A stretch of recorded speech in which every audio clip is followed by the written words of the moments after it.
سلام از صدر سے په اجازه باندې یو څو شعر وړاندې کوم چې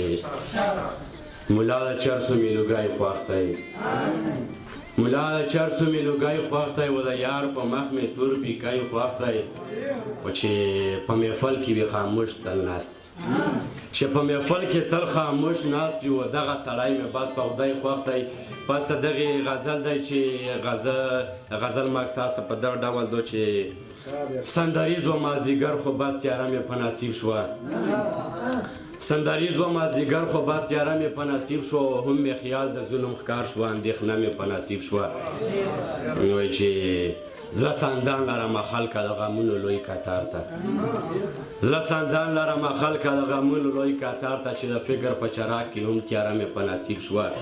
و چې مننه کوم یې چې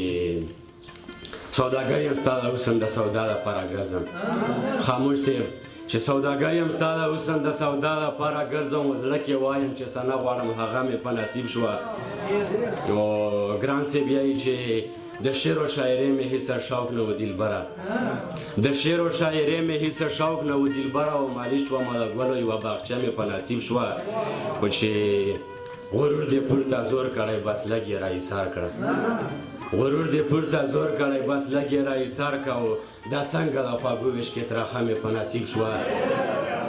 مننه کوم یې چې غرور دې پورته زور کړی بس لږ یې را ایسار کړه دا څنګه د خواږو ویش کې ترخه مې په نصیب شوه ملنګ صاحب شعر دی چې قدرت ورله ورکړی څنګه عجیبه شانتې رنګ دی قدرت ورله ورکړی څنګه عجیبه شانتې رنګ دی و دره چې د خیبر کې کرامنه مې په نصیب شوه مننه کوم یې چې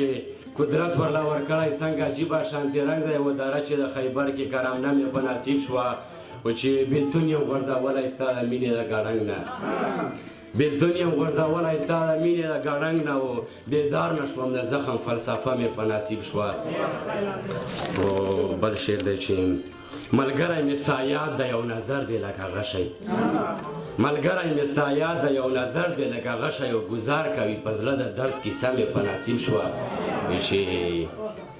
رقیب لره غوسه شوم او دا مې ورته وویل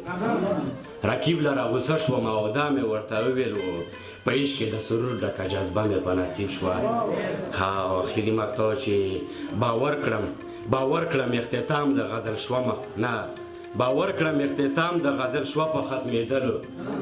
باور کړم اختتام د غزل شوه په ختمېدلو و صفت دې ډېر په کار و خو مقطع مې په نصیب شوه ډېره مننه چې باور کړم اختتام د غزل باور کړم اختتام د غزل شوه په ختمېدلو و